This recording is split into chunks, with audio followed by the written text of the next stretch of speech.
50,000 രൂപ കൊണ്ടുപോകാന്ന് പറയുന്നതാണ് ഞാൻ ഈ ബിസിനസ്സിലായി കഴിച്ചത്. അതിനുശേഷമാണ് ഞാൻ പെട്ടുപോയെന്ന് ഞാൻ മനസ്സിലായത്. പ്രൊഡക്റ്റുകൾ ഉപയോഗിച്ചതുകൊണ്ട് തന്നെ അതിന് ഗംഭീര റിസൾട്ട് ഉണ്ട്. ഒരുപാട് റിസൾട്ട് ഇവിടെ പറഞ്ഞു കേട്ടോ, അതിലേക്ക് ഞാൻ കടക്കുന്നില്ല.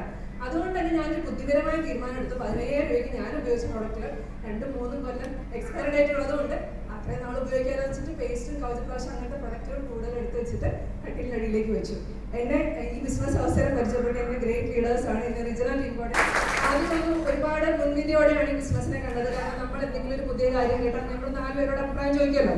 ഞാൻ അഭിപ്രായം ചോദിച്ചത് ബാങ്ക് മാനേജറായ എൻ്റെ അമ്മയോടും 35 വർഷം ഗൾഫിൽ നിന്ന് അസുഖം കൊണ്ട് തിരിച്ചു വന്ന എൻ്റെ അച്ഛനോടും SN കോളേജിൽ പഠിപ്പിക്കുന്ന എൻ്റെ മാമനോടൊക്കെ ആയിരുന്നു. അവർക്കൊക്കെ മൈ ലൈഫ് സ്റ്റൈലിനെയും ഡയറക്ട് സെല്ലിനെ കുറിച്ച് ഒന്നും അറിയില്ലെങ്കിലും ഇഷ്ടംപോലെ ഉപദേശിച്ച് അവരെന്നെ ഇതിലേക്ക് പോകരുത് എന്ന് പറഞ്ഞത് തുടർന്ന് ഞാൻ ഇതിലേക്ക് പോകില്ല എന്ന് തന്നെ തീരുമാനിച്ചു.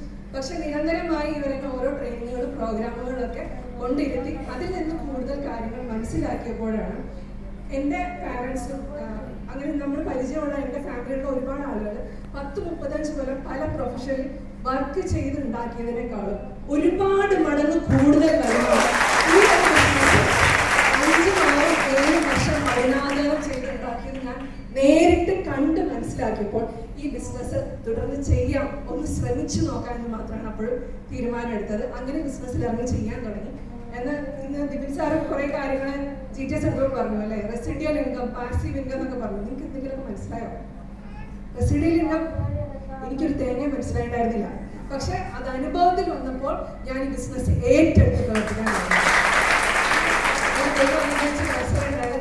രണ്ടാമത് പ്രഗ്നന്റ് ആയപ്പോഴാണ്. എൻ്റെ ഫസ്റ്റ് പ്രഗ്നൻസിയിൽ ഞാൻ ഒരുപാട് കഷ്ടപ്പെട്ട് പഠിച്ചു വാങ്ങിച്ച് ജോലിയൊക്കെ റിസൈൻ ചെയ്ത് വീട്ടിലിരിക്കേണ്ടി വന്ന ഒരാളാണ് ഞാൻ.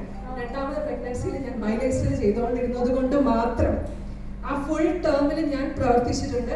എനിക്ക് സിസേറിയൻ ആയിരുന്നു.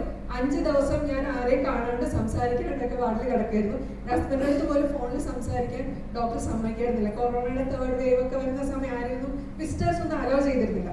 പക്ഷെ ആ വീക്ക് ഞാൻ ഡിസ്ചാർജ് ആയി വീട്ടിൽ വന്നപ്പോൾ 25,000 രൂപയാണ്